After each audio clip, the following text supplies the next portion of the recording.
I'm not a morning person. Dedicated to being passionate about it. Bodybuilders have become more lazy. People have always thought I lift fake weights. Iran and the United States. You take responsibility for that. Danny, what's up, man? Hey, how are you? How you doing? Good to see you. I haven't seen you in a while. I know, it's been My steering wheel, is that bothering you? Is that okay? No, it's in the corner. It's on the corner. It's all good. It's okay? Yeah, it's perfect, man. Okay. Can you hear me well? Cool. Yeah. That's a beautiful dog, man. You got the your beard game going on. Trying to be How long like have you had that? It looks good. I had it for a few months now. You look like the most interesting man in the world here. Remember that commercial? Yeah. I remember that. Dos Equis. Yeah. That's a nice dog, man. What kind of dog is that?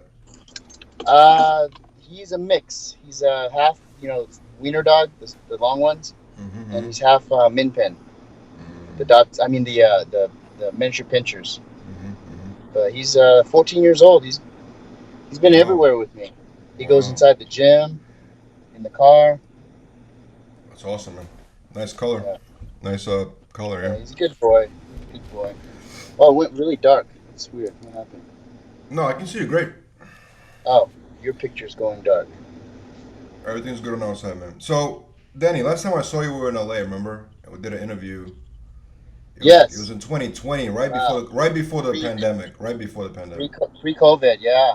It was actually the day that they had the strongman contest, because right after me and Craig went over there, when Arnold was on the pier in Santa Monica. Yeah, I remember that. Yeah. So, tell me about the 2020. What was it like for you? The COVID, the pandemic, that whole year? Wow. It was interesting. I broke my hand. I've never broken my hand or my legs ever before. How'd you break your hand? Boxing. Yeah, sparring. I went for a body shot, and they covered up, and I hit the person's elbow, and it just really shattered all the small bones in my hand. So they can't really pin anything because the bones are so small. They said, I just have to let it heal, and they'll fuse together. But I might have some limited motion. First question I asked is if I can still pick up dumbbells, and they're like, yeah, so I'm good. That's good, man. What about it? You had COVID, right? You had the. I did.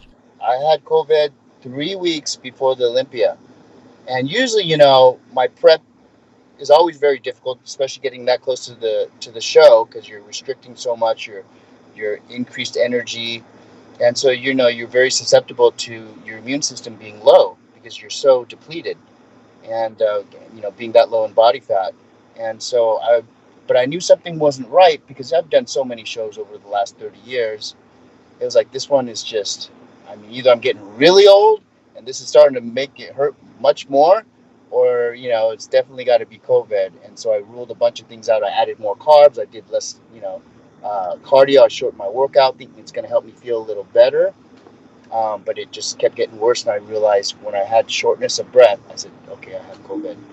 And then I had it for literally 3 weeks, Excuse me, I'm trying to pull out real quick. So, yeah, I had it for 3 weeks, and the first week, it got slowly, progressively worse. Sorry, can you see me? The phone just fell on the ground. Let me, hold on, let me pull over. I was getting my windows tinted, because I just got a new car, and, now I'm parking. Give me 1 second. Can you still hear me? Oh, cool. Okay. So, so I got it, it got worse. The second week was the worst. I literally had no appetite, and I actually passed out late at night getting a drink of water, and my head hit the dishwasher, and it dented the dishwasher, and I fell on the ground, and my wife was, very worried. She wanted to take me to the emergency room, and I said, no, I don't want to go to the emergency room because, if I die, I want to die on my couch with the big screen TV. I don't want to die in a hospital where no one can visit me. So luckily I didn't go to the emergency room. Plus I wanted to make sure there's enough room for people that are really seriously ill, because I didn't have congestion or anything. I didn't have any mucus. I was just very exhausted, and dizzy. But I tell you, I finally got over it. After the second week, it got better each day. Um, and I didn't call the Dan Solomon up, for the Olympia until like 3 days before, saying I can't make it, because every day I was sick. I still think I'm gonna get better tomorrow, and I'm still lean enough. I'll just carb up and do the show. And I finally realized there's no way. So, especially moving it to Florida, also, it wasn't going to be in Vegas, which is much closer to where I live. And so I ended up not doing the Olympia. Um, but I'll tell you what, I was, very low on calories because I didn't eat very much, and I was already lean before I got COVID. I could not believe how shredded I was. I was like, oh my God. If I was like, 15 pounds heavier with all the weight, because I lost like 15 pounds. If I could have been 15 pounds heavier and that lean, I could have did so well at the Olympia. I have never been that shredded in my life. So I was like, wow, this is a whole level of shreddedness I've never seen myself, but at least I know it's possible, you know? And so now it makes me recalculate my protocol, because I used to eat up to a show and then just really restrict my water intake the last maybe couple days to get the weight down. But now I'm thinking maybe I need to really put on a little extra cushion size weight, and then really like starve and diet down like they used to do back in the Arnold days. They used to bulk up and they used to really restrict their calories and get shredded. I've never really done that before. It definitely is not as pleasant, but man, I was so shredded. It was really cool. If I was just a little heavier, it would be, you know, it would be So good. COVID, it seemed like it was very severe for you. Some people It dismiss it. Some was. people say it's just the flu. Don't worry about it. Like, I mean, after you went through it, I mean, how would you describe it? You know? It was like a bad dream, because you're just so tired. You have a fever, hot, cold. You have no appetite. You didn't really get good sleep. I would sleep 2 hours. I would wake up, and that was through day and night. So really, daytime or nighttime didn't matter. It was just one long bad dream. Um, and my wife took care of me the whole time because she's a musician, so she works in the studio that we have at the house, and she took care of me, and she never got it, which is crazy. And we have both our O positive blood types, so I thought, well, maybe it's the blood type, but we're both the same blood type, so you never know. And that's the first thing I get. My family, my brother, everybody, my friends are like, "Well, you're so healthy. How did you get it?" But that's a myth. Now we know better. Right, right, right. Do you feel fully recovered? Because I was talking to a guy the other day, right, and he told me that he had COVID like 6 months ago, but he's still feeling like Yes. some kind of after effects of it. Do you feel I anything? think it's changed my taste. And the interesting thing for me is that most people say they lose their smell and their taste. I actually had mine exaggerated, like really amplified. When I would eat some soup that my wife, made me, I would really I would kind of get upset with her. I said, "Why would you put so much salt in my soup?" She said, "I put no salt in your soup. Usually I do put salt in my food." And then when I was trying to get my calories up, just to get something in, and the only thing I felt like was ice cream. So I was eating ice cream, and then I was like, wow, it feels like someone put a ton of sugar in my ice cream. It was the most interesting thing in the world, and most people lose it. I had it amplified. Like even like the mouthwash, I use Listerine, and I kind of like that flavor, but it tastes like a whole different flavor to me. It didn't even taste like, because my wife would get like the mint flavor, and I don't like those. I like the regular green one, and I didn't even like it, and I still don't. So it obviously affected my taste, you know. So, and I always thought, well, if you had the choice between not having your smell or not having your taste, which would you rather have? Mm, Which they kind of work together, yeah, it's you tough. know. Absolutely. So did COVID affect your business a lot? Because I know you train a lot of people, right? You work with a lot of clients, I you know. didn't. I do. I work with a lot of celebrities. I don't do a lot of like online training for getting ready for competitions. I might do one or two, but I usually personally have to know them because I like to be really hands on. Um, and I wasn't on this movie set at all this year. Usually, I'm on the different movie sets or TV sets, filming with them, working out in the trailers or whatever facilities, if I bring some equipment on the set for them to stay in shape while they're working. But I wasn't able to do that this year, which was disappointing because I enjoy that, meeting different people and stuff, and learning about the entertainment business too. And so that wasn't happening because of COVID. Everything was locked down. I mean, a lot of stuff they even had to cancel, until they came out with more swabs, then they were able to continue different shows. But other than that, the gyms, I I know so many people in the fitness industry. People were texting me, calling me, hey, I have this gym. I have a private gym. It's closed, but I let my friends in, stuff like that. And so it was cool around all the different athletes. Like I would text Breon. I said, Breon, I got a call. This dude, has a gym. I worked out. It's a great place. You're welcome to come. And then he might give me a call if he finds a gym that's open. So we're always networking. So that wasn't a big problem, you know. And what I realized for myself, because I grew up in the gym. My whole adult life was pretty much in the gym. My whole social, you know, uh, just the camaraderie and friendships and stuff were made in the gym. And so for me, I didn't realize when there wasn't a lot of people. And I had just was lucky enough to have a gym just to train out with equipment. There wasn't a lot of people in there. I found out how much more efficient I was not talking so much. I didn't realize. My wife would say, "What are you doing back so soon?" I said, "I'm done working out." She said, "Usually you spend 2 more hours in there." You know, so that was very interesting. I missed the social part, but it definitely brought me back to when I first started working out, when I just kind of kept to myself because I really was focused and wanted to make gains and not socialized as much. Like in the gym, when you start getting more popular, you start looking better, more people talk to you, then it gets to be like, you got to spend half your time working out and then the other half socializing, especially in California, because we have nice weather and everything. Do you see the world going back to normal, meaning that, like completely getting past the COVID, no masks, you know what I mean? Just normal life as it used to be. Yeah, yeah, there's always going to be, well, the thing is that, like when you travel to Asia, like when I would go to Asia, different countries, they always wore masks, so it wasn't anything kind of weird. Sometimes here in LA or different parts, you would have people wearing masks sometimes, but it's usually the Asian people. And it was like, okay. And something, when I went to Mexico City, they were wearing it because of the smog. People would wear it because of the smog, not necessarily the virus. But so it'll be more acceptable. I went to the supermarket and the gas station yesterday, and I totally did not bring any of my masks because I like the ones that actually. Did I bring one today? Hopefully, I brought one today. I'm out of the house now, but I forgot, and I walked into the store and I was paying, and I walked out, and as I walked out, I was like, "Whoa, I'm not wearing a mask." I'm like, no one said anything to me. If I would have did that a month ago, which I've done a couple times forgetting, people were like, "Put your mask on. You can't be in here, sir. You can't." They're very aggressive with it. And I was like, "Oh wow, maybe things are maybe starting to change a little bit," you know.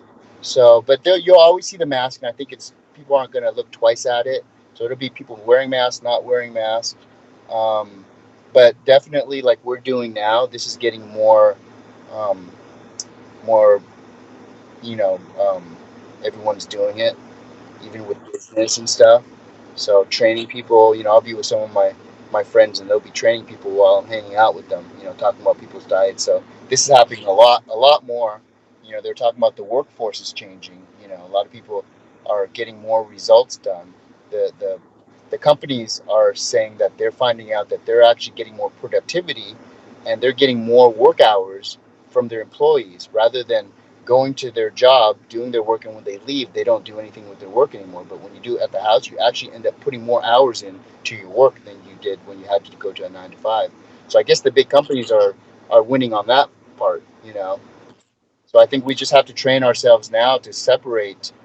Like my wife has the studio and she makes that her office. So when she leaves there, she doesn't do any more work on her phone around the house. It's only when she goes there, it's like her office. So then she knows how much time she dedicates to it. So I think that's going to be a little bit, something different that people are going to be doing. You know what's interesting? You mentioned Olympia, right? I heard a lot of people got COVID at the Olympia. I don't know this. I don't know how many Yes, exactly, but I heard a lot of people got sick at the that's Olympia. I I'm telling you, either they got sick at the Olympia or they were already sick and went to the Olympia.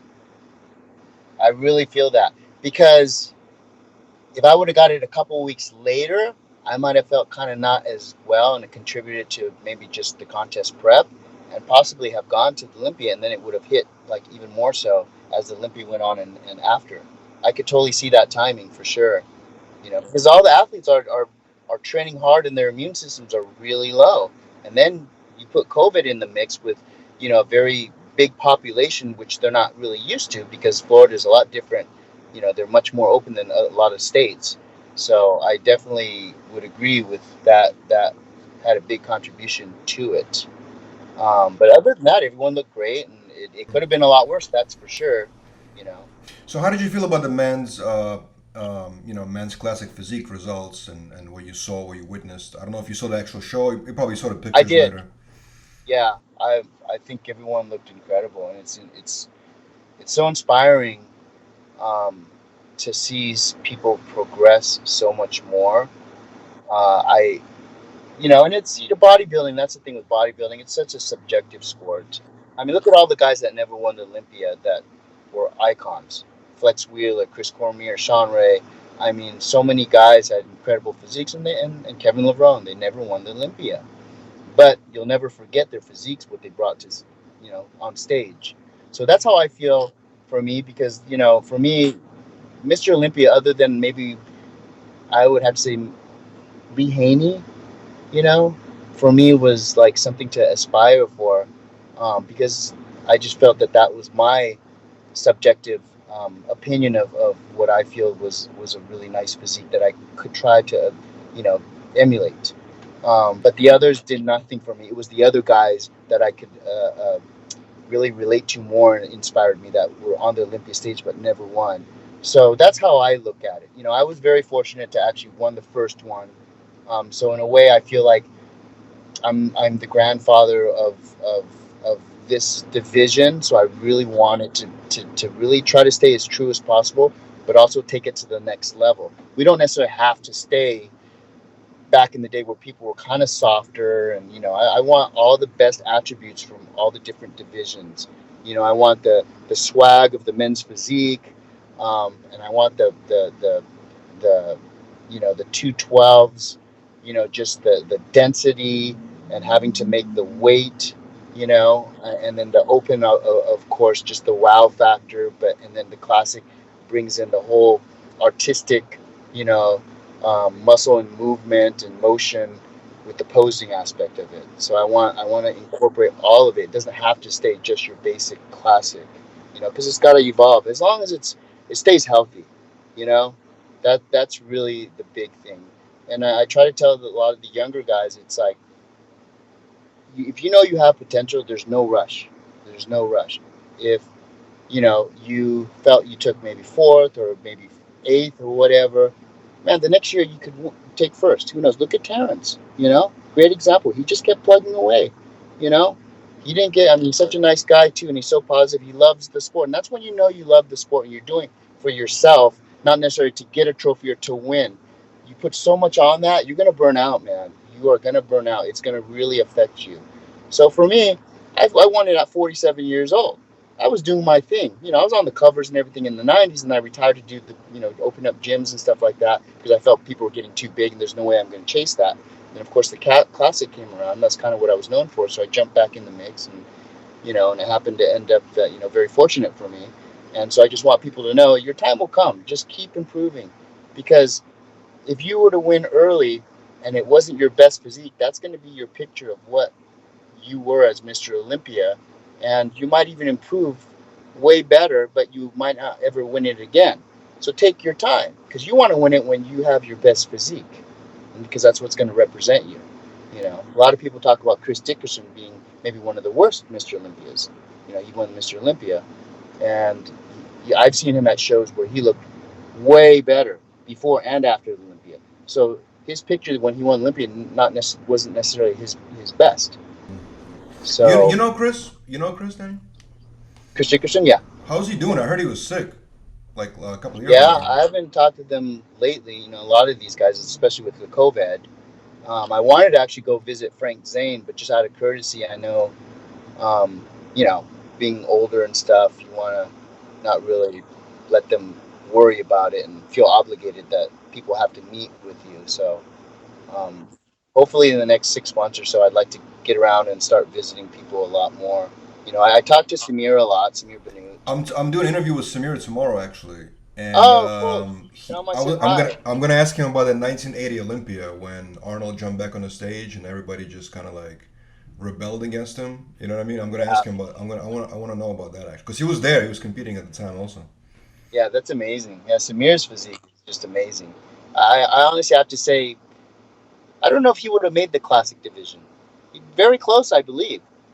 You know, because how tall is Samir? Like 5'8", 5'9", and I think he weighed like in the 90s, 190s when he competed. He said he tried to bulk up. I remember him telling me to maybe over 200, and he didn't do as well. He didn't look as good, and so he might have been.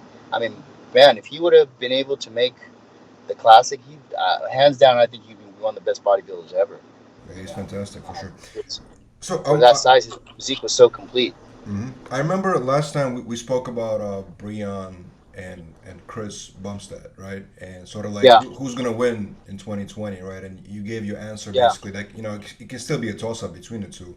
So how did you feel? How did you feel about after seeing it? How did you feel about it? I think it's apples and oranges. You know, like you say, it's just totally different body types. But I really truly believe one of the reasons that Chris won is because the incredible improvements he made. You got to give that dude credit for making those improvements. I mean, from going from 1 year to the next, just making such improvements. Now, even with the improvements, was it good enough to agree on? That's a whole different story. But I do know out of all the years of being involved with bodybuilding, the judges do reward improvements. They really do. And that's why I tell people, don't be afraid to do shows. They think they're going to jump into the show looking perfect. Sometimes you want to go into shows because the judges can see your improvement and they'll reward you for that. If two guys go on stage and they both look the same, it could go either way, but they've seen one guy the year before that didn't even look close to that, I guarantee they'll probably give it to that guy. You know? And that was a blessing in disguise for me when I won the first classic pro show. The very first one they had, I won. And then so I was already qualified for the Olympia. And then Dexter was having a show. He was hosting a show. You know, he's promoting a show, and he's like, Danny, why don't you come do my show? You know, you'll most likely win because there's another bigger show going on that a lot of the guys are going to do that. And so Dexter's, you know, I'll hook you up, you know, take care of you when you get out there and everything. And I said, well, I'm already qualified. Why should I risk it? But you know what? Okay, let's do it. So I went there, and unfortunately, everybody from the big show that was supposed to do it came to Dexter's show when I went to the weigh-ins. I looked at Dexter. I said, were you messing with me? Was this a trick? You know, so I ended up getting a little bit of food poisoning the night before. I think I actually got it from the airplane food. I didn't really feel well. I was kind of sweating. My color was running because I felt kind of like a little bit of a fever. And I ended up taking third. Darren won that show. I ended up taking third. And I was really like devastated, going, wow, I thought I was a shoo-in for winning this whole thing. You know, I won the first one. And so I was really upset at Dexter for asking me to do a show, because now, you know, I'm going into the standings, taking third my last show, going into the Olympia. But it really helped me focus and say, okay, I'm not going to take this for granted. So it made me actually work harder than I probably would have just going straight from the win to the Olympia. And so I worked really hard.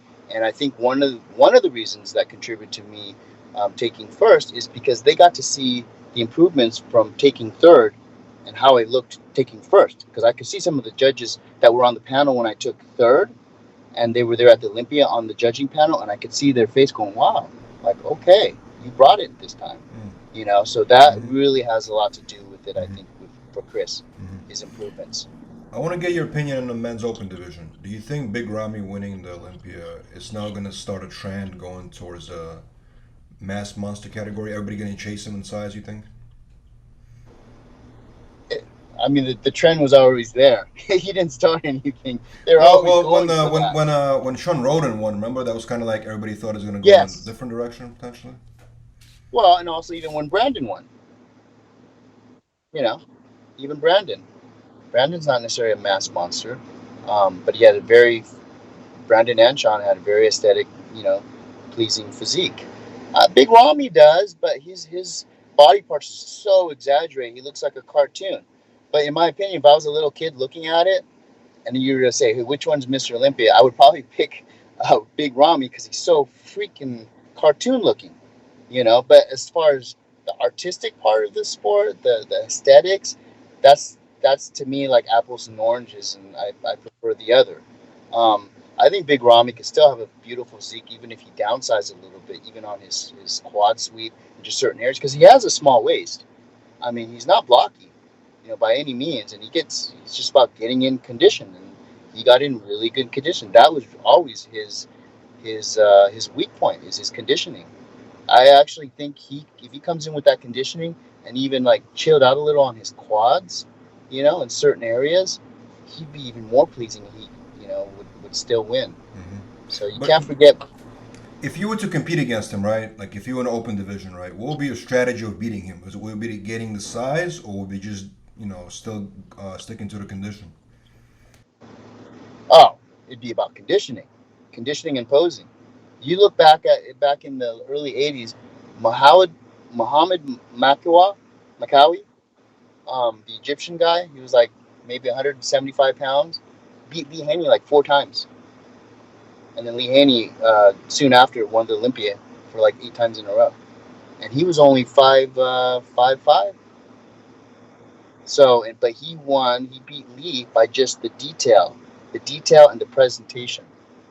You know, and Lee started getting more detail, and his presentation started getting better, and of course, obviously he won. Kind of like Labrada would beat a lot of the bigger guys.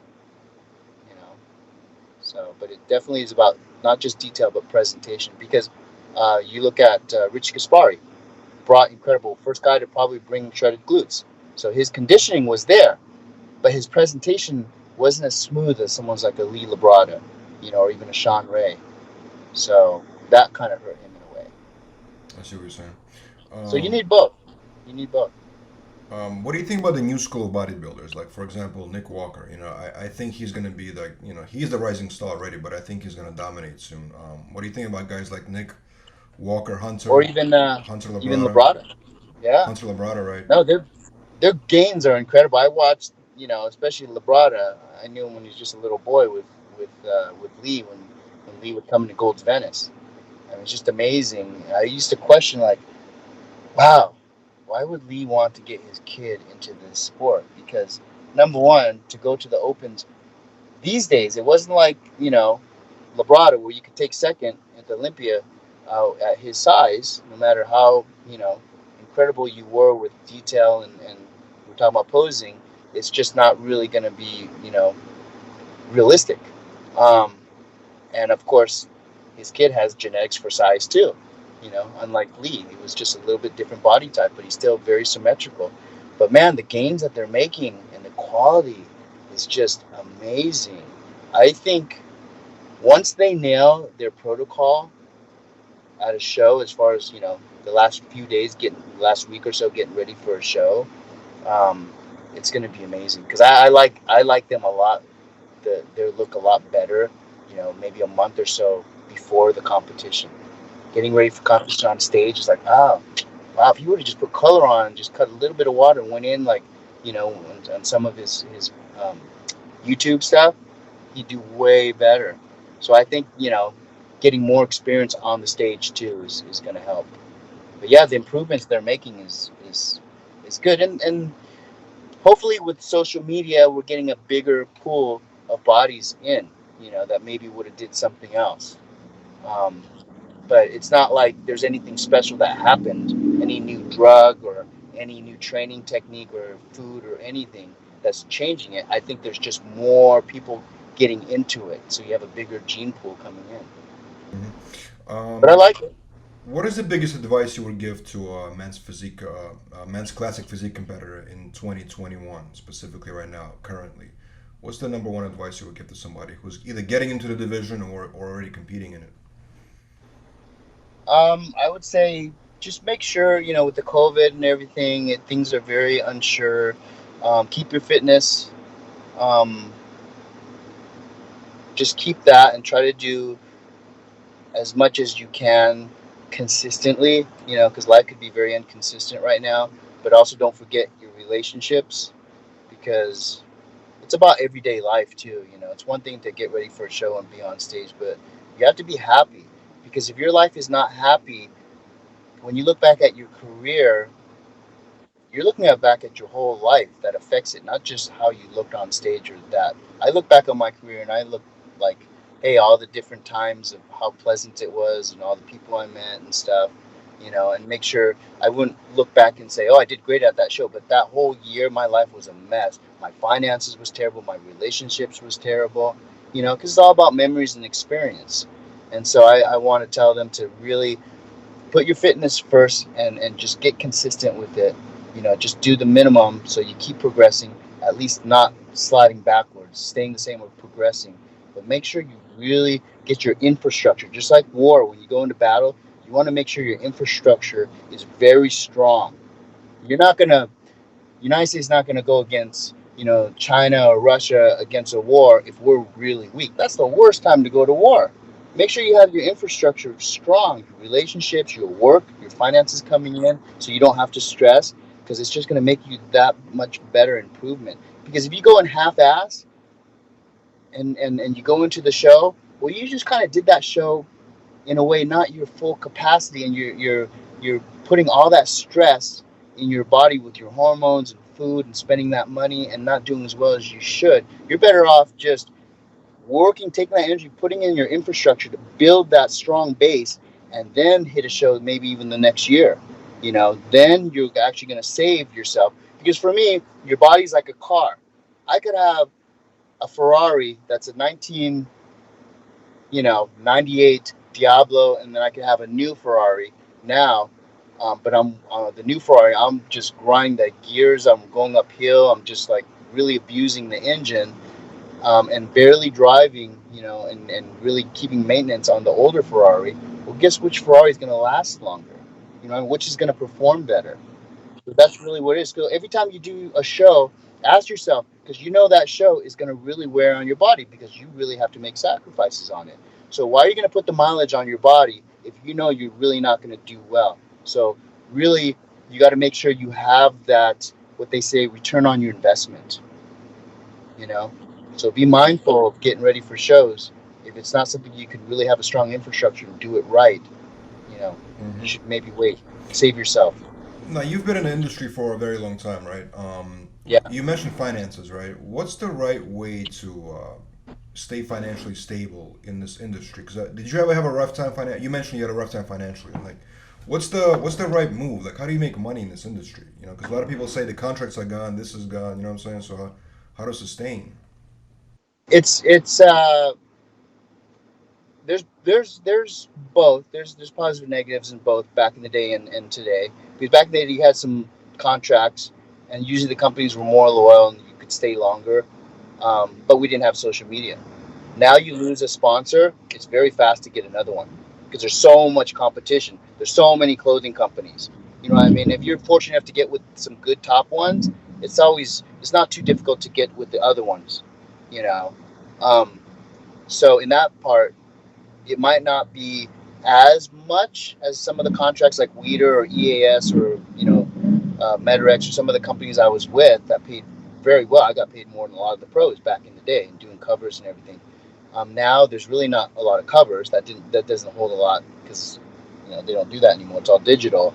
But it's about being on shows like your show and getting the exposure, getting the name brand, going on other influencers, working with them. There's just so much more than just the magazine now that you have, and it's a lot easier to sell your own products if you wanted to.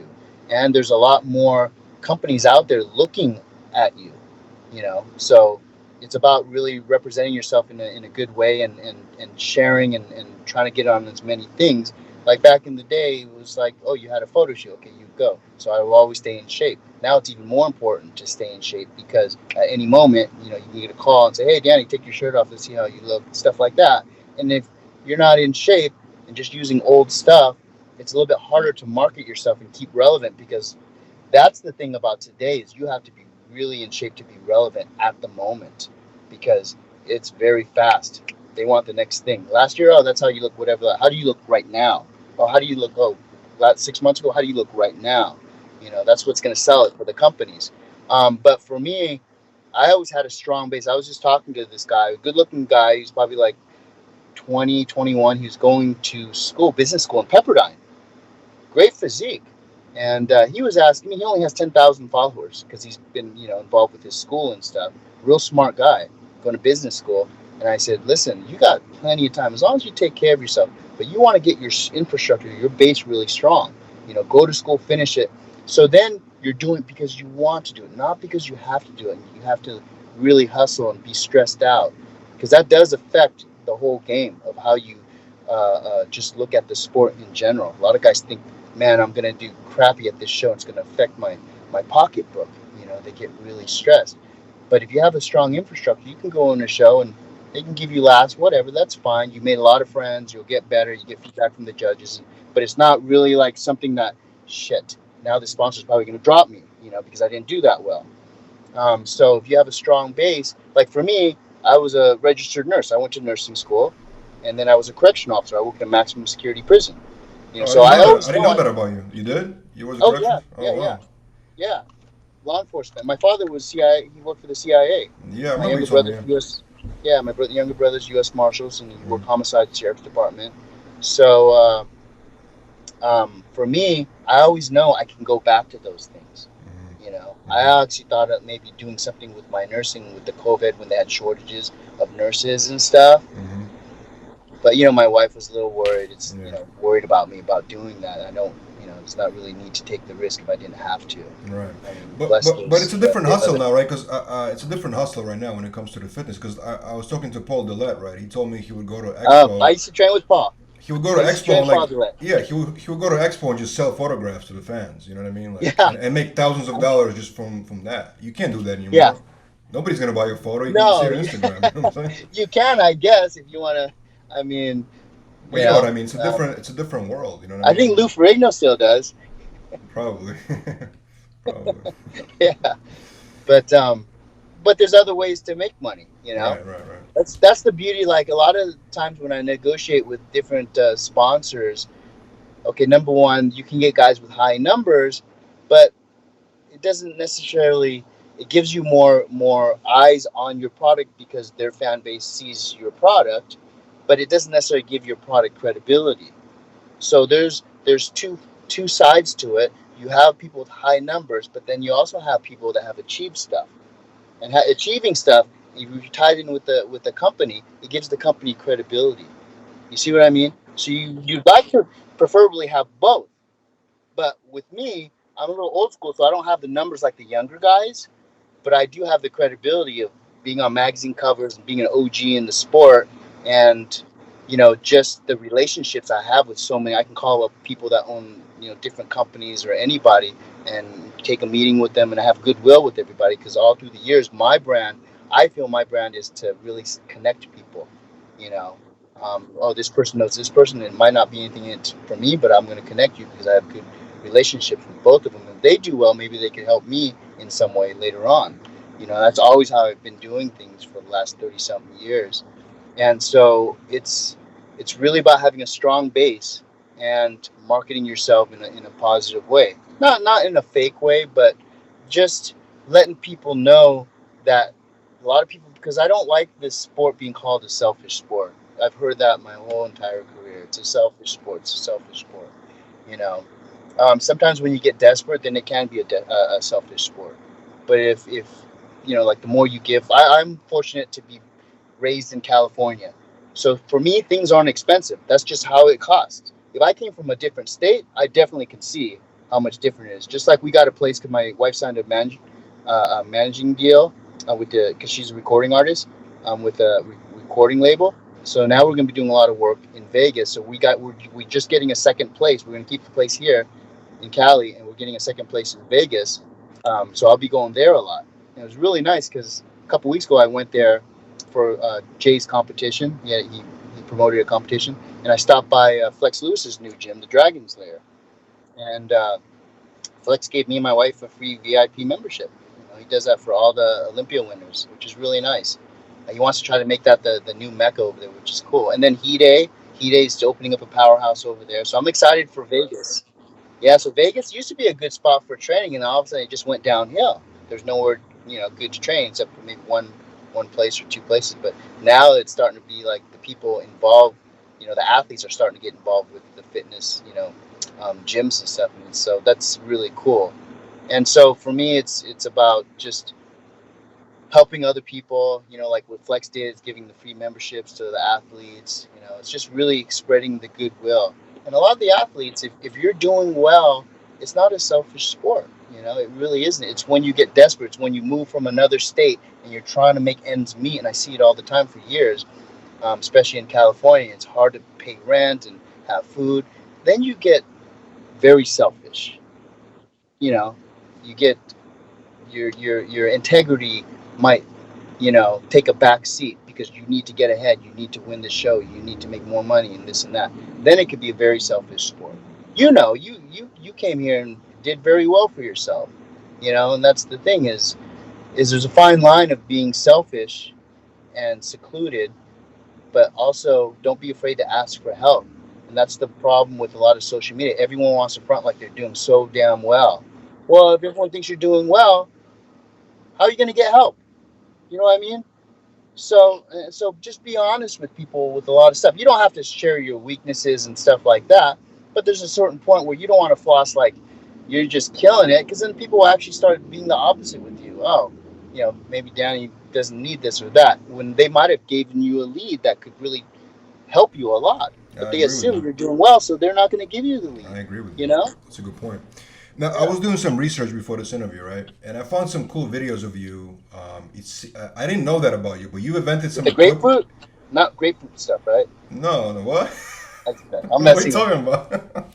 Nah, you invented some workout machines, some ab machines, and you made a thing called the G-Flex, which was like the kind of like the rope. You know what I mean? Talk about that. And actually, how did you come up with it, and what happened with that venture? Well, back in the early '90s, I was very lucky to be training at Gold's Venice. I have a VIP membership there since 1989, and so I've seen everybody go through that place. I had a Weider contract. Actually, my first contract I was in with Weider. I was in 6 pages of Flex magazine and Muscle and Fitness on every issue for years, because I was not the really big guy. I was like the really shredded guy, very balanced, and so I would represent their home equipment. Like in all the sporting goods stores, I was on all the box covers of like, bench presses or like stuff like Bowflex and things like that. So I got a lot of work doing that. So in a way, I didn't really want to get too big. Not that it's easy, but for me, I would really straddle being like almost like a men's physique and a bodybuilder at the time, before men's physique existed. And so I got a lot of work that way. And so I would do a lot of photo shoots for Weider products, his home equipment. And I just felt like, wow, this stuff in the magazines and everything looks like it's great. The guy on it looks incredible and in shape. But when you actually get the piece of equipment, it's not the best quality. And it could be changed in so many ways. Since I always knew how to weld and do upholstery and just, kind of engineering stuff, I would always get a lot of used equipment and I would cut it up and I would weld it and make new equipment better. I said, man, I would love to have these, companies make this. And people go, oh, where'd you get this? And I said, oh, I made it, from different machines. And so, being the face of different products, I was able to call up and get meetings with some of these owners of the companies, thinking I was going to maybe be a spokesperson for their equipment line. And instead, I would actually bring in a machine and have it in the meeting room. And I said, well, I design equipment. I don't want to be a spokesperson. I actually design equipment. I want to know if you guys would be interested in licensing some of the ideas or working with me on some of them. And they're like, oh, we usually don't do that, but what do you have in mind? And I was like, they wanted to see the drawings. I said, well, I don't have the drawings. It's right here. And they're like, where? And I would actually, knowing the manufacturers, I would paint it the same color. I would use the same gauge steel, and I actually would take their stickers from another machine and put it on there. So the owners would actually not even know that wasn't their machine. And then so they say, oh, that's it? And they're like, wow. So that was halfway sold already. And so I was patenting and licensing lot of my equipment that people don't know, and I get royalties on it, you know, to like Precor, Icarian, Body Masters, and a lot of these companies. Yeah, so that's the thing, is use your especially nowadays, use your notoriety, you know, and your fitness background and skills to do other things in fitness. Because when I started working with a lot of these companies, I was really surprised. A lot of these engineers that design fitness equipment, these guys don't even work out, you know? And I was like, wow, how are you going to design a fitness equipment if you don't even work out? Of course, they can get people that work out and say, hey, how do you think this feels? Oh, it's good enough? Okay, we'll put it out there. You know, but if you're really into it, like Charles Glass would be a great person to start designing equipment with, because he's always modifying things. You know, like a machine's made for this, but you can use it in so many angles, because the designer not just looks at the basic stuff. Okay, this will hit this. But if you were to actually tweak the handle a little bit, you can really get that much more squeeze out of it, you know, when you're focused. You know, so it does make a difference with the athletes designing equipment. You know, supplementation. But the thing you made, the G Flex thing that you've made, which is basically like the rope against the wall with the handles, yeah, and you can do all with the types pulleys. of exercise. Yeah, that's a perfect for actually quarantine. You know, I was thinking of when I saw that. I know. So many people asked me to bring that back. Yeah. I actually licensed it to a company that was a big distributor of mine in Hungary. They would do. See, I raised about $500,000, and I started doing infomercials years back. That was right before like social media and stuff was really taking off. Boy, if I would use that 500 grand on social media nowadays, I would have killed it. But infomercials was very expensive, and you really had to keep putting money into it. And I was at that point where, unless it was going to just really hit a home run, you would have to just keep plugging away. And unfortunately, instead of buying the smaller, like, you know, like you have ads in the magazines, the little tiny ads, if you don't have a lot of money, those are the best, because people make a lot of money from those. But I had maybe too much money I raised to do this project, where I was buying the big ads in front, and it was costing me a lot every month. And if you do that, you're going to hit a home run, or you better have enough money to sustain it. You know, I would have been better off doing the smaller ones. So sometimes starting a business, having too much money is not necessarily a good thing, because then you don't learn how to really micromanage, you know, and you blow your load too early. But, you know, with the fitness stuff like that G Flex, I was on QVC, Home Shopping Network, with it.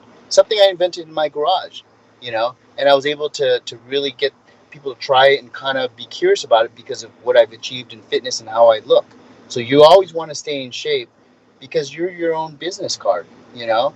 If I was just out of shape and fat and say, hey, I have this exercise thing, nobody's going to pay attention to you. But it's amazing, you know? It's amazing how many things you were involved with. I didn't know about this till now. Like, it's amazing. You were involved in so many different aspects of the fitness industry. In fitness and supplements too, you know, like with Liz Gaspari, after she left Liz and parted ways, she wanted some help with supplements, so I helped her. I almost did business with Jack Owak, that owns Bang. You know, had so many meetings at his place. That's a huge company. Bang became humongous. Jack hit a home run on that thing, man. Yeah. I bless him. He really deserves good. Jack, that dude, I've never seen such a hustler in my life. That dude, he works every angle, and he pushes and pushes and pushes. He's a very hard worker, you know. And I mean, he was like on the borderline of being bankrupt, because he had a beautiful manufacturing facility that he couldn't sustain.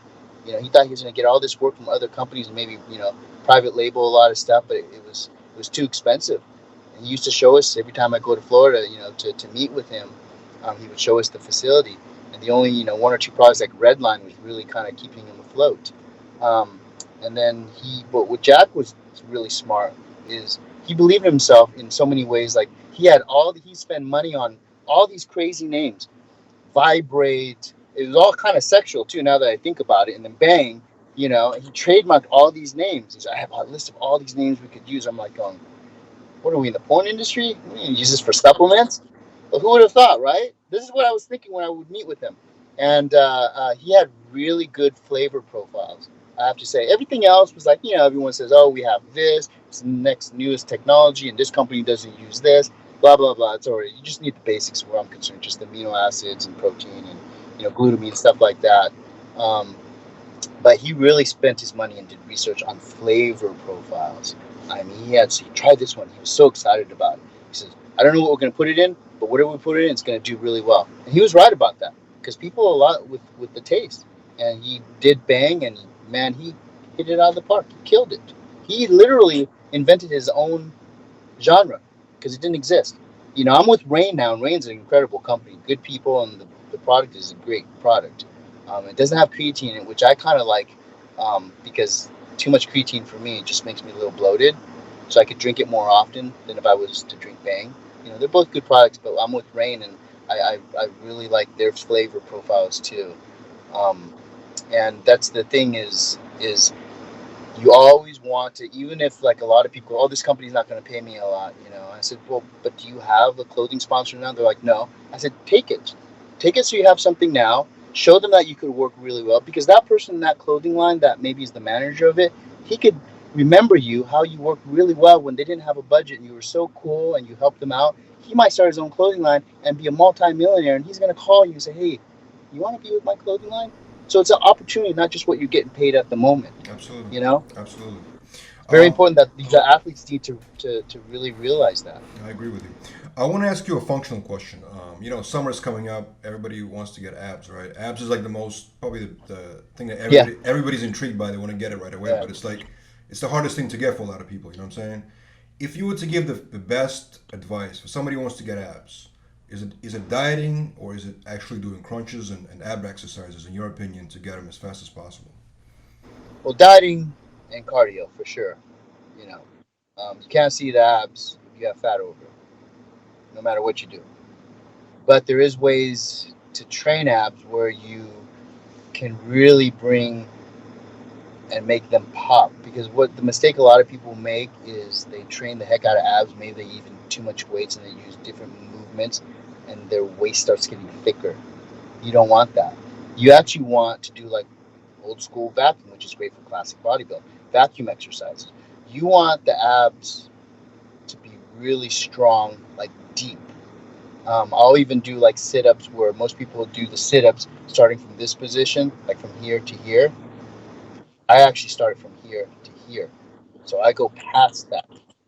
Then you really stretch it, and you get that like line deep right here that, you know, like looks really cool. So that's important to do higher volume with the abs. Do a lot of twist movements. Try not to do a lot of side movements unless you're using it for a sport, which you want your core strong. But if you're not worried about that, and more as far as how it looks, try to do a lot of twists, higher reps, not too heavy, you know. And always keep the stomach sucked in as you're doing it.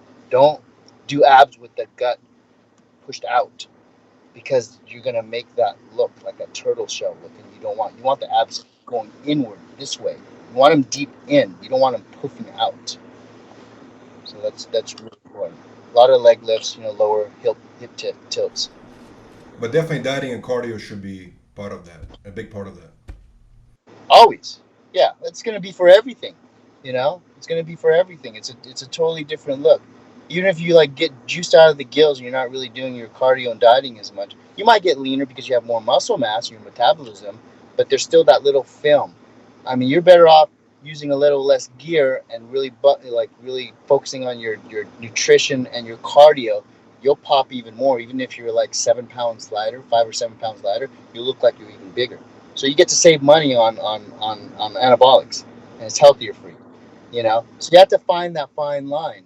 A lot of people just want to keep growing and growing and growing. You have to actually grow, stop at a little plateau, hold it for a while, let your body feel that's the set point, and then you grow again. Because if you just try to keep growing, you're going to be like a balloon. As soon as you stop, shrink back down, you know?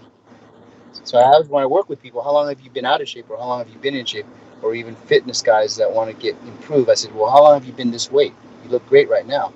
Oh, I just barely got here. I said, okay, well, you're very in risk of losing it if you don't really keep up. But if you say, oh, I've been like this for maybe a couple years, I'm like, okay, good. We don't have to worry about you going downwards. So now we just have to keep building, you know? So the longer you can hold something, the more it's going to stay if you're not doing your homework. Now, in addition to bodybuilding, you were closely involved in martial arts and boxing, right? Yes. I want to get your opinion on the state of boxing right now, because it seems like it's been kind of changing, you know, and now the a lot of the influencers, right? They're taking the spotlight, Yeah, right? There's obviously Logan Paul is going to fight Mayweather. yeah, Mayweather is, one of the best ever to do it. He's going to fight a YouTuber, basically. You know what I'm saying? yeah, His brother Jake Paul is also now dominating the charts. You know what I mean? It seems like they're taking a yep, spotlight away. Now, you being involved in the sport of boxing and martial arts, how do you feel yeah. about that? It's interesting you just asked me that. I don't know if that's one of the reasons you're asking me, but just a couple weeks ago, I got a call from a manager manages influencers, young guys like teenagers in early 20s, um, the top ones that have millions, and he wanted me to train some of them, and I went to actually a fight last week that I trained this one kid. He was 17, and it was put on by, what is the name of the company? They're Triller? putting on fights now. Triller? Triller, yeah. They were there filming it. And so I trained some guys in it, and they actually had auditions that day for all the influencers. It was really cool. I have some I'm actually probably going to post. I'm waiting for some more footage back. But, I'm like wrapping the kid's hand. I'm teaching him, defense. He was actually pretty good with his offense. He had a nice pop to his punches, but his defense was terrible. And, of course, that's how he lost, because he got in the corner, instead of keeping his hands up and knowing how to roll out, he just took a bunch of punches, and finally he threw a couple punches and got the guy off him. But yeah, it was really interesting because how excited they are, these influencers that are just doing everyday crazy things, maybe jumping off a Ferrari, onto like a bridge or some crazy stuff from a ceiling.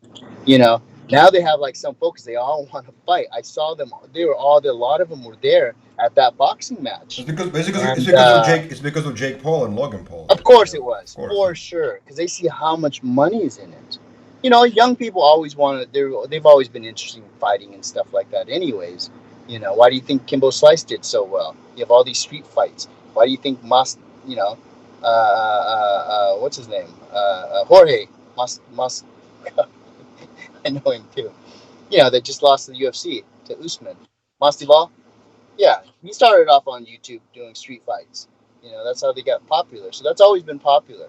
So now they're going into it, and some of them actually have skills. Some of them I saw there look like they were in a drunk bar fight. It was just terrible. But I'm saying, if 5 years ago, right, somebody told you that Mayweather is gonna fight Logan Paul, would you ever believe that? Like 5 years ago, if somebody would have told you something like that.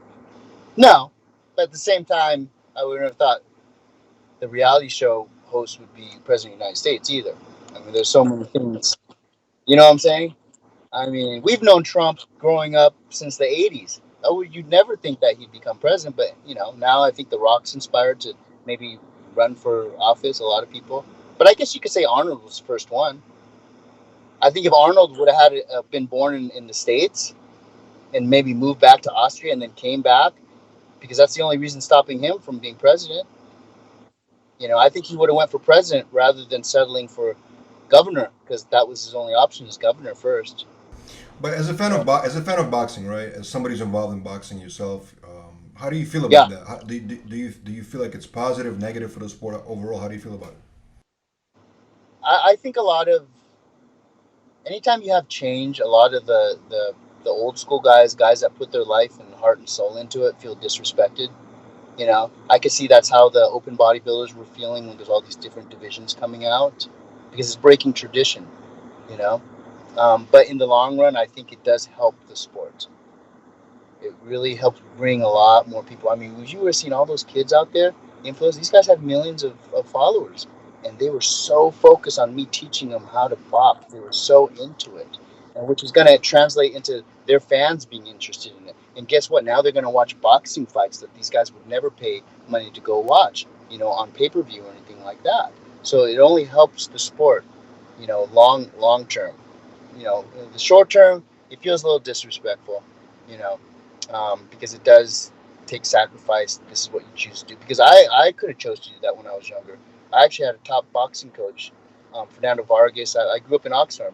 My partner for a while in the gym was Robert Garcia. He trained everybody from Marcos Maidana, that fought Mayweather twice, to all the great Latin fighters, world champions out there. He actually wanted to train me when I was 22 years old, and I was doing magazine covers in bodybuilding at the time. And he's like, "Why don't you do it?" I said, "Oh, most of these guys, because it was Latin community, said These guys are starting their careers at like 14, 13 years old. I almost, at the time, crazy, at 21, 22, felt like I was already too old to do it. You look back and you go, oh my God, what was I thinking? You know, but that's such a head start in that community I grew up in, that they started so young, so they have a head start with it. Um, but to see that youth getting interested in it, it's only good for it. You know, it was really cool for me to actually be involved with that, because then I got to learn about a lot about social media. Because sometimes when you're just in the fitness world, you're only used to fitness influencers. Well, and then I was like, wow, there's this whole other world. Even the kid I was like looking up on his Instagram, he's got like millions of followers, and I'm going, you know, sometimes you laugh and like, people follow this, you know. You're like, what is this? I said, okay, you know, I guess, you know, people need entertainment. Um, so, and that's the thing is, you know, right now I'm working with Michael Jai White. I was just at his house last night. Oh yeah, he's an awesome dude too. He is a really good fighter.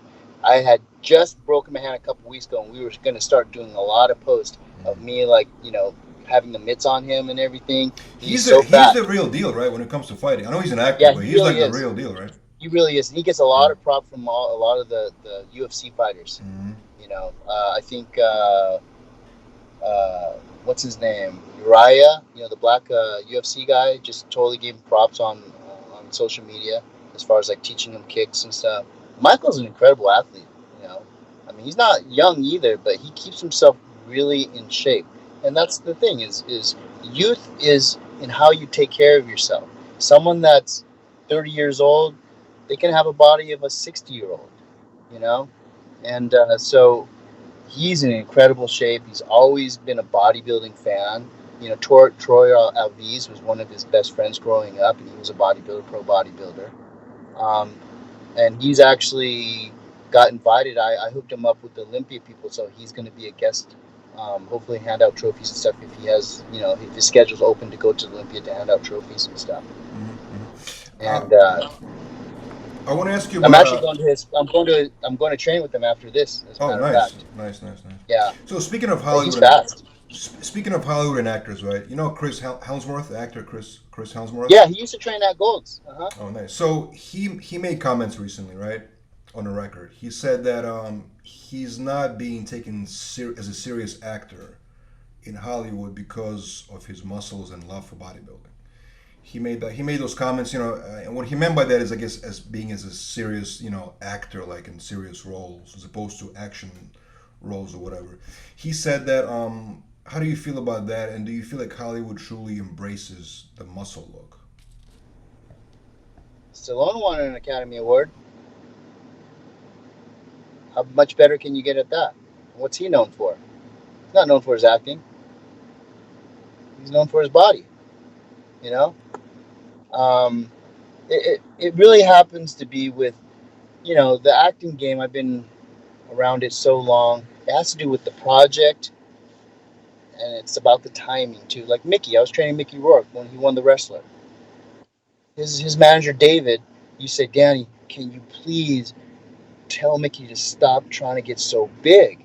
I'm like, David, this is saving his life. If he wasn't in the gym busting his ass this hard, this is what's giving him focus a healthy way right now, his obsession, you know, because he has a lot of demons, and that really he gets to work out, and it's like his therapy. Like most people that work out too, it's their therapy. It's probably saving his life, like a lot of them. And I said, you know, he'd be maybe in a bar and doing like things he shouldn't be doing, you know, that's damaging. So, you know, this is what he chooses. I can't help that, man. I mean, he's still got acting skills. You can't take that away. And of course, that's literally maybe a little bit a year later, he landed the role of the wrestler. He was already ready for it. He was already 200 something pounds. Jack. And he got nominated for an Oscar for that one too. He should have won the Oscar. Even Sean Penn, that beat him, that was his friend. They went out to lunch like a week later, and Sean even said, even Sean Penn, when he won the Oscar for Milk, the same year that, because Mickey won it for, he won the Golden Globes. Usually when you win the Golden Globes, you win the Oscar. But they gave it to Sean Penn, and Sean actually, when he had the Oscar, he actually recognized Mickey holding the Oscar and saying, hey, you know, this should go to Mickey also, which was really cool. But it's all in the role that you're given and the timing. You know, I mean, no one. If Chris didn't, if Chris didn't do action stuff and really get into his fitness, he wouldn't be Chris. He wouldn't be as recognizable. So he'd have to start doing more independent roles, just his acting, and that would take a lot more time. So what he's doing now is really putting himself in a position to maybe get those roles, you know. But you still have to bring it. Don't blame it on your fitness. It's like, get your acting skills sharp. That's what's going to get you the Oscars. That's what's going to get you the roles, bro. Don't blame that shit on fitness. He's giving himself an excuse. Seriously. You know what I'm I saying? agree with you. Yeah. I agree with you. All right, Danny. Well, it was a great interview, man. So, last thing I want to ask you, what's next for you, man? You know, you have a lot of stuff going on. Obviously, what's You look bigger. Is it the angle? What kind of lens are you using? A fisheye? Do this. Come on, man. Are you putting weight on? Yeah, Trying, you used to be thin. trying to, bro. Trying to. That's good. I gotta train with you one Yeah, day. I always see you guys have cool clothes, but you know, I never. I got you. Craig keeps saying he's gonna give me some stuff. Okay, done. I got you. All I'll right. make sure you got it. What size? Cool. You're gonna ask me on camera. No, we'll take double, it off. double extra large. Give me a COVID medium. I got you, brother. All right. So last thing, what's next for you, man? What you got going on right now? You know, I've always wanted to do the Rock show. They invited me when they first announced they were going to have it, but because of COVID, they had to keep postponing it. So, I haven't talked to Robin Cheng. He's the promoter. He's a good friend of mine. I haven't talked to him about where they stand on that. I heard that they just announced the Arnold is going to be happening again, September. They were even saying it was maybe going to be in Santa Monica, but I guess it's going to be in Columbus again. I'm not sure where, but it's definitely in September. They said. Okay, because I heard they might actually have it in Santa Monica at the Civic Center. Could be. Yeah. Because they used to have the Pro Ironman there. That was a really popular show. Mm-hmm. So it definitely is a good venue. Mm-hmm. I don't know why they wouldn't have it in Columbus. So you set on competing this year, right? You're gonna be doing shows. Well, we'll see. You know what I mean? Like I said, I'm trying to get my infrastructure really strong. It kind of motivated me. Honestly, the gym scene unmotivated me because Gold's Venice. I haven't been back in a little bit because you have to wear a mask when you train. Now, I got used to training in private gyms with not a lot of people without a mask. So I went there a few times. I actually took Michael Jaw White over there to train, and we wore masks. For him, it's good, so a lot of people don't recognize him, so he can train and not have to talk so much. But it's just, for me, it's very tough because I like to drink a lot of water all the time. And sometimes I forget to put my mask off, and every 10 seconds I have someone put your mask on. It's like, ay, man, you know. So going to Vegas, you know, with Flex's gym, we didn't really have to mask up. It was nice, you know. So that and he's, you know, when I went there, I think like Flex Wheeler was there, you know, right when I was about to leave, and just a lot of people that I knew. Literally, Sean Roden just moved over there. I think Stanimal just moved there, you know. So a lot of people in the industry are going to Vegas. E-Day's there. Milos is there now. Milos moved over there, you know. So it's cool. I'm very excited about that. So at least when I'm there, I have some good positive energy to help motivate me, you know, because that's part of it. With the COVID, it really probably, boy, I have to give props to these guys that actually keep training, keep going through. And I mean, what a way for Dexter had to end his career, his last show with the COVID, right? I mean, man, what a warrior, man. That's crazy. I would have skipped it and just like maybe did the next year, but he gave his word and he did it, and you know, it's just so motivating to see stuff like that. But yeah, so I would like to, if something comes in September, you know, the Olympia is going to be in September again too, right? Or December? Oh, December again. Okay. So it's just 1 year. I would like to do it if I don't get hurt and I can get back on track right away. You know I want to bring a lot of changes, so we'll see about that. You know, if anything, I'll go and just look great, like I can compete and just be there. Hopefully they'll have an expo. You know, that's another thing is it's a bummer when there's no expo, because part of getting in shape and everything is to see your fans. in person. I've always liked that part. Part of it was for the competition, and for me, the other part was for the fans. And being in Vegas, it was just such an event. It was so motivating. Now without the expo, maybe they'll have it if it's going to be in Florida. I hope they can have it. So we'll see. But either way, I'm gonna get my ass back in shape. Too many injuries, and you know.